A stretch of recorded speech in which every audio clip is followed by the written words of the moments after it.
So আমি pure cotton পিসটা use করছি, কারণ এটা লাইলিনেরও কোনো ঝামেলা নেই। সামারের জন্য একদম পারফেক্ট, যেটা বললামই। আর পুরো পিসটা কিন্তু আমার একদম পুরো সেম প্রিন্টের মধ্যেই যাচ্ছে। সো এবার কাটিংটা করে নিই। হ্যালো এভরিওয়ান, আমি পূরবী আর আমি একজন প্রফেশনাল টেলার। সো আজকে আমি আগের দিনই বলেছি যে 24 আওয়ার্স একটা চ্যালেঞ্জ নিতে চলেছি, একটা কুর্তি রেডি করব, আর কুর্তিটার প্রত্যেকটা স্টেপ আমি তোমাদের সাথে শেয়ার করব। কাটিং থেকে স্টিচিং, ডিজাইনিং, যা যা করব আমি সব মানে যেগুলো আমি নিজে করব সেগুলোই আমি তোমাদের সাথে শেয়ার করব, কিভাবে কি করছি না করছি। এটা তোমরা ধরে নিতে পারো একটা ফুল টিউটোরিয়াল, আমার জন্য চ্যালেঞ্জ আর তোমাদের জন্য টিউটোরিয়াল। সো দেখো, আর ভিডিওটা একদম স্কিপ না করে দেখো, তাহলে কিন্তু তোমাদের অনেক ডাউট এমনি ক্লিয়ার হয়ে যাবে। তো চলো এবার কাটিংটা আমরা স্টার্ট করব। তার আগে বলে দিই যে ডিজাইনিং আমি তেমনভাবে কিছু করছি না, কারণ এখন ভাবার সময় নেই, এখন কাজ করার সময়। সো আমি অনেকদিন আগে একটা কুর্তি দেখেছিলাম, যেটা আমি ভেবেছিলাম যে বানাবো, সেটা আমার খুব ভালো লেগেছিলো, সেটাই আমি তোমাদের সাথে শেয়ার করব। সো ফার্স্টেই আমি কাপড়টাকে 4 ভাঁজ করে নিয়েছি, আর মাপ আমি নিয়েছি হিপ বাই 4+1। তো +1টা যেটা সাইডে রয়েছে সেটা আমি আগে স্কেল দিয়ে দাগ দিয়ে নিচ্ছি। দাগ দিয়ে আমি এটা আন্দাজেই দিলাম, কারণ আমি এক্ষুনি যেহেতু ভাঁজ করছিলাম তো আমার একটা আন্দাজ হয়েই গেছে, তার জন্য আমি দিয়ে দিলাম। আর ওপরে 1/2 ইঞ্চি রেখেছি, যেটা আমাদের ব্যাক পার্টে লাগবে, আর এটা কিন্তু আমি শোল্ডারের দাগটা দিয়ে নিলাম। এবার নিচে যেই দাগটা দিচ্ছি সেটা হচ্ছে চেস্ট বাই 4-1। সেই দাগটা দিয়ে নিচের মাপটা নিয়ে এবার আমি চেস্টের দাগটা দিলাম, চেস্ট বাই 4 করে সেই দাগটা দিলাম। এইবার আমি ওপর থেকে নিচ্ছি ওয়েস্টের যেই লম্বা মাপটা আমার 15 ইঞ্চি, তো সেটা আমি দিলাম। এটা কিন্তু বেলি বাটন থেকে 2-3 ইঞ্চি মতন ওপরে হয়, বেশিরভাগ ক্ষেত্রে 2 ইঞ্চি দিলেই হয়, কারো কারো ক্ষেত্রে 3 ইঞ্চিও হতে পারে, যাদের একটু ভুল রয়েছে সেই ক্ষেত্রে। এবার এখান থেকে আমি 5 ইঞ্চি নিচে নেব হিপের জন্য। তো তার আগে দেখো আমি কাপড়টাকে ভালো করে আবার ঠিক করে নিলাম, যাতে কোনো রকম কোনো জায়গায় কুঁচকে না থাকে। তো 5 ইঞ্চি আমি এখানে দাগ দিয়ে নিলাম। এবার এই দাগটা দেওয়ার আগে আমি আগে 15 ইঞ্চিটা আবার মার্ক করে ওয়েস্টটা ভালো করে ডিভাইন করে নিলাম, তাতে কিন্তু প্রপার শেপটা পাওয়া যাবে। এবার আবার হিপের জন্য 5 ইঞ্চি নামিয়ে আমি সেটাও সোজা করে নিলাম, আর এখান থেকে হিপের দেখতেই পাচ্ছ আমার এক্সট্রা 1 ইঞ্চি রয়েছে। তো এবার যেটা করব, আমি এই চেস্ট, ওয়েস্ট আর হিপ এই 3টে লাইন আমি একসাথে ম্যাচ করে দেবো, দাগ কেটে নেব। তো আমি এইভাবেই দাগ কেটে নিচ্ছি একটু কার্ভ করে, কারণ আমরা প্রত্যেকেই জানি উইমেন বডি কিন্তু একটু কার্ভ হয়, তো সেই জন্য আমি এরকমভাবে কার্ভ করে দাগটা নিয়ে দিয়ে নিলাম। এবার চেস্টের কাছে আমার এক্সট্রা রয়েছে 1.5 ইঞ্চি, তো সেই মাপ মতন আমি ওয়েস্টের কাছেও 1.5 ইঞ্চি এক্সট্রা নিলাম। এর থেকে বেশি এক্সট্রা নিলাম না, তার কারণ সেলাই করার পর তাহলে কুঁচকে থাকবে। তো এখানে আমি 1.5 ইঞ্চি এক্সট্রা নিয়ে আবার সেই রকমভাবেই শেপ দিয়ে নিলাম যেরকম দেওয়া ছিল। এবার আমি আর্ম হোলটা কাটবো। তো আর্ম হোলের জন্য দেখো আমি সেম মাপটাই নিচ্ছি এখান থেকে। এটা কিন্তু আমি নিলাম হচ্ছে গিয়ে শোল্ডার, একদম শোল্ডারের সোজাসুজি, আর শোল্ডার থেকে 1/2 ইঞ্চি ভিতরে দিয়ে এবার আমি যেটা করব সেটা হচ্ছে গিয়ে এটা আমি এই যে সোজা দাগটা এটাকে আমি হাফ করে নিলাম। নেওয়ার পর এবার আমি আর্ম হোলের রাউন্ড শেপটা দিয়ে নিচ্ছি। এবার আর্ম হোলের রাউন্ড শেপটা যে মাপটা হবে সেটা কিন্তু চেস্ট বাই 4-1, যে মাপটা আসবে সেটাই হচ্ছে আমাদের আর্ম হোলের পারফেক্ট মাপ। তো আমি দাগটা কেটে নিলাম। এইবার আমি কাপড়টা পুরো কেটে নিচ্ছি একদম, যেহেতু আমি সেমভাবেই পিছন দিকটা আর সামনের দিকটা আমি এরকমভাবেই কেটেছিলাম। দেখো তো এই সাইডের টুকরোটা অল্পই রয়েছে, আর এরকমভাবেই আমি প্রপারলি ফিনিশিংয়ের সাথে কেটে নিচ্ছি, যাতে কোনো ছোটোখাটো যদি এক্সট্রা কিছু থাকে সেটা কিন্তু পরে সেলাইয়ের ক্ষেত্রে আমাদের মেজারমেন্টে প্রবলেম হতে পারে, তাহলে কিন্তু আমরা প্রপার মাপটা বুঝতে পারবো না। কারণ সেলাই করার সময় আমরা কিন্তু সাইডের যে 1.5 ইঞ্চি এক্সট্রা রেখেছি সেই অনুযায়ী মাপটা দিয়ে আমাদের সেলাইটা করতে হবে। তো যদি প্রপার শেপটা না মানে সাইজ অনুযায়ী যদি প্রপার না আসে, দেখতেই পাচ্ছি আমি সাইড দিয়ে যেটুকুনি এক্সট্রা রয়েছে ওগুলো আমি কেটে নিলাম। নিয়ে এবার আমি এটাকে ভাঁজ করে সাইডে রেখে দিচ্ছি। এইবার আমি কাটবো হচ্ছে হাতাটা। আচ্ছা, এখানে আমি মুহুরির মাপটা নিয়ে নিচ্ছি আমার যতটা লেন্থ এসছে সেই অনুযায়ী।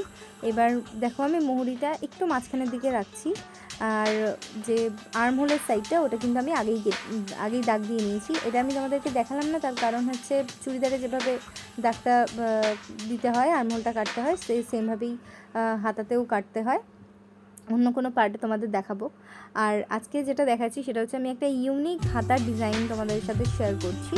সেটা হচ্ছে আমি মাঝখানে দেখতে পেলে যে মাঝখানে আমি বরাবর মানে আমার মুহুরির মাপটা রেখেছি, আর তার সাথে 2 ইঞ্চি মতন এক্সট্রা নিয়ে এই জায়গাটা একটুখানি কার্ভ করে আমি দাগ দিয়ে নিলাম। এবার এই দাগ বরাবর আমি ভালো করে আমার স্লিভগুলো কেটে নিচ্ছি। এটা 3/4 থেকে একটু বেশি হবে, 3/4 অবধি একদম চাপা হবে। আর নিচটা একটু বেল বাটনের মতন, যেরকম প্যান্টসগুলো হয় জিন্স বা ট্রাউজার টাইপের, আমরা বেল বাটনই বোধহয় বলে, আমার ঠিক মনে পড়ছে না এই মুহূর্তে। তো ওই প্যান্টগুলো যেরকম নিচটা ফুলে ফুলে থাকে মোট কথা, তো সেই রকম ধরনের একটা স্লিভ ডিজাইন হবে এটা। তো সেই জন্য আমি নিচটা একটু মাছের মতন শেপটা দিয়েছি, দেখো, যাতে আমার 3/4 মানে হাতাটা যতটা আসবে ততটা একদম পুরো ফ্লাপি থাকবে, আর নিচেটা একটু এরকম ঘের টাইপের থাকবে। এটা আমার বেশ পছন্দ হয়েছিল। আমি অনেকদিন ধরেই ভেবেছিলাম যে একটা বানাবো, তো কুর্তিটার মাধ্যমে বানাচ্ছি। সব কিছু কমপ্লিট করতে করতে মোটামুটি এখন 1:30 মতন বাজে। এবার আমি স্টিচিংটা স্টার্ট করবো। তো চলো কীভাবে কি সেলাই করছি সেটা তোমাদের সাথে শেয়ার করি।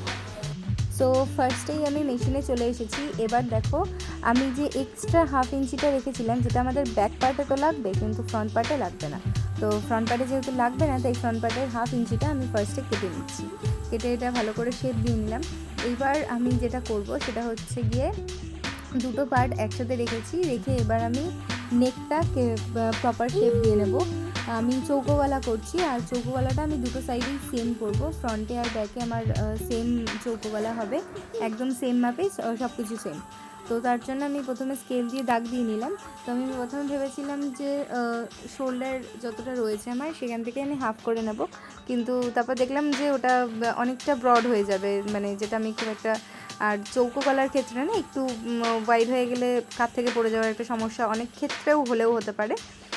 তো ম্যাক্সিমাম ক্ষেত্রে হয় না, কিন্তু যদি ফিনিশিংটা তেমনভাবে না আসে সেক্ষেত্রে কিন্তু হতেও পারে।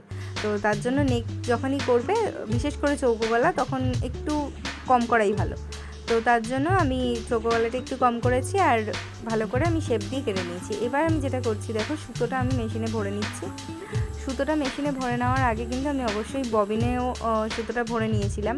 তো এবার ভালো করে ববিনে মানে মেশিনে সেলাইটা করে নেওয়ার পর, সুতোটা ভরে নেওয়ার পর ফার্স্টেই আমি গলাটা সেলাই করে নিচ্ছি। তো এইভাবে আমি যেহেতু চৌকো গলা করবো, আমি পট্টিগুলোকে এইভাবে রেখে দেখো আমার প্রপারলি চলে এসছে, আমার কোনো এক্সট্রা জুড়তে হবে না। যদি জুড়তে হতো তাহলে আমি যে দিক থেকে জুড়তে হতো সেই দিকটা করে নিতাম। তো এবার আমি যেরকম শেপে রেখেছিলাম সেই রকমভাবেই আমি প্রথমে পিন দিয়ে অ্যাটাচ করে নিচ্ছি। এবার এই জায়গাগুলোকে জয়েন করে নেব। তো দেখো আমি সেলাইটা স্টার্ট করে দিয়েছি সাইডগুলো দিয়ে। প্রথমে আমি এরমভাবে করছিলাম, বাট এরমভাবে করতে গেলে দেখলাম যে ঠিক মতন হয়তো সোজা স্ট্রেট সেলাইটা আসবে না। তো যতটা আমার লাগবে ততটুকুনি তো সোজা করতেই হবে, কেন একটু তেরা বেঁকা হয়ে গেলেই কিন্তু যেহেতু চৌকো গলা করছি তো ফিনিশিংটা সুন্দর আসবে না। তার জন্য এইভাবে আমি দুটো সাইড আগে সেলাই করে নিচ্ছি।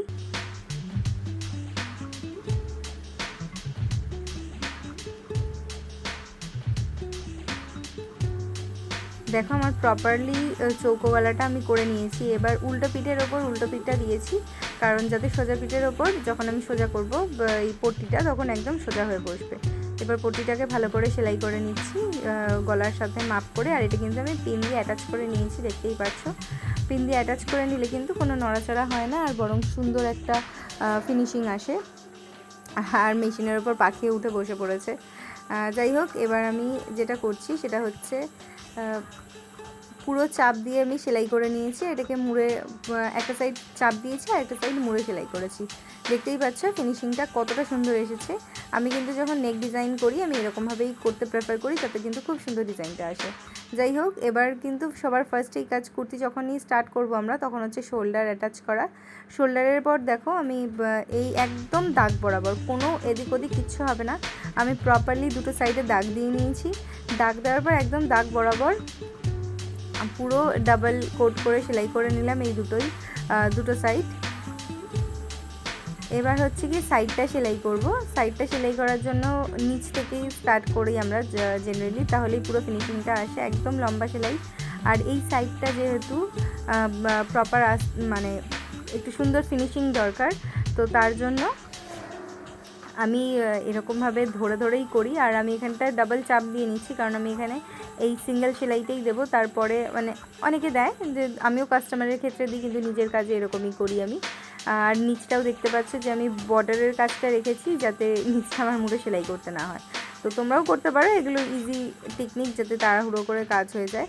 তো আর এখানে দেখতেই পাচ্ছ, প্রথমে পাখি মেশিনের ওপর উঠে বসেছিল, তারপর হচ্ছে কি আমার কোলের ওপর উঠে বসে পড়েছে। আর এখানে কিন্তু আমার একটা সাইড কমপ্লিট হয়ে গেছে, আর একটা সাইড আমি করছি। তো স্লিভটা আমি তোমাদেরকে এখানে সেলাই করাটা দেখাতে পারলাম না, কিন্তু আমি যখন পরবো, মানে ফাইনাল লুকটা তোমরা যখন দেখতে পাবে, তখন কিন্তু তোমরা দেখতে পাবে যে স্লিভ ডিজাইনটা আমি কেমন করেছি। সো এই হচ্ছে আমার কুর্তি। তো তোমাদেরকে ভালো করে দেখাচ্ছি এটা কীরকম দেখতে লাগছে, বাট আজকে আমি পরবো না, কালকে সকালবেলা পরবো, কারণ আজকে আমি প্রচণ্ড টায়ার্ড হয়ে গেছি। And I am successfully clear my challenge.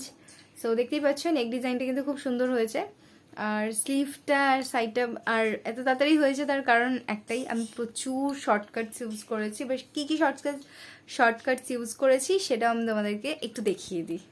So ফার্স্টেই যে শর্টকাটটা আমি ইউজ করেছি সেটা দেখতেই পাচ্ছ, এই যে নেকটা আমি কিন্তু কোনো হেম করার ঝামেলার মধ্যেই যাইনি, কারণ এটা যখন আমি উল্টে সেলাই করতাম তখন এই জায়গাটা আমায় হেম করতে হতো ভিতর দিক দিয়ে, তাহলে কিন্তু মানে না হলে এই জায়গাটাই শুধু যদি সেলাইটা থাকতো এইরকম, তাহলে কিন্তু ভালো দেখতে লাগতো না। সো দ্যাটস ওয়াই আমি এরকমভাবেই করেছি। দেখতে পাচ্ছ কত সুন্দর ফিনিশিংটা এসছে একটা বর্ডারের মতন। সো এটা আমার মেশিনেই কাজ হয়ে গেছে, তার জন্য আমাকে হেম করতে হয়নি, দ্যাটস ওয়াই আমার কাজ তাড়াতাড়ি হয়ে গেছে। শুধু তাই নয়, আর আরও অনেক কিছু রয়েছে, যেমন এই যে নিচটা দেখাই।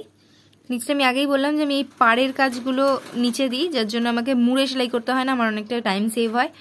আচ্ছা, যখন ক্লায়েন্টের কাজ করি আমরা এই ভিতরে যেই সেলাইটা দিয়েছি সেটা তো দিই, তার সাথে বাইরেই একটা চাপ দিই, কিন্তু বাইরের চাপটা আমি দিইনি, সেটাও তোমাদেরকে দেখাচ্ছি। এই যে এখানটা দেখো, এমনিতেই ফিনিশিংটা যথেষ্ট সুন্দর এসছে। আমি যেহেতু এখানটা ডাবল চাপ দিয়ে দিয়েছি,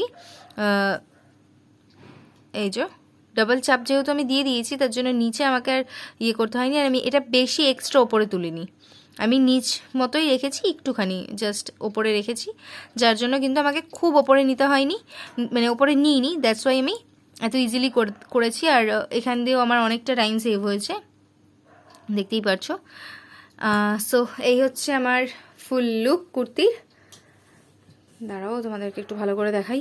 সো আর এই হচ্ছে হাতা, যেটা বলেছিলাম যে বেল বাটন টাইপের হাতাটা হবে। এই যে একটু মানে এটা কি বলো তো, যেহেতু পরলে এটা বেশি ভালো বোঝা যাবে, যেহেতু এটা এরকম রয়েছে না, এই জায়গাটা ভিতর দিকটা ঢুকে ভাঁজ হয়ে যাচ্ছে, দেখো অনেকটা ফোলা রয়েছে, এটা অনেকটা একদম ঘন্টার মতন। হ্যাঁ, বেল বাটন তো তার জন্যই বলে। তো এই যে এটা বেল স্লিভ হয়েছে।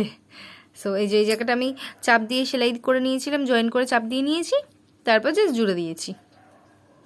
আর এই যে হাতাটা মুড়িনি, এই জায়গাটাও আমি পার্টটা রেখেছি, তো এখানেও আমার অনেকটা টাইম সেভ হয়ে গেছে।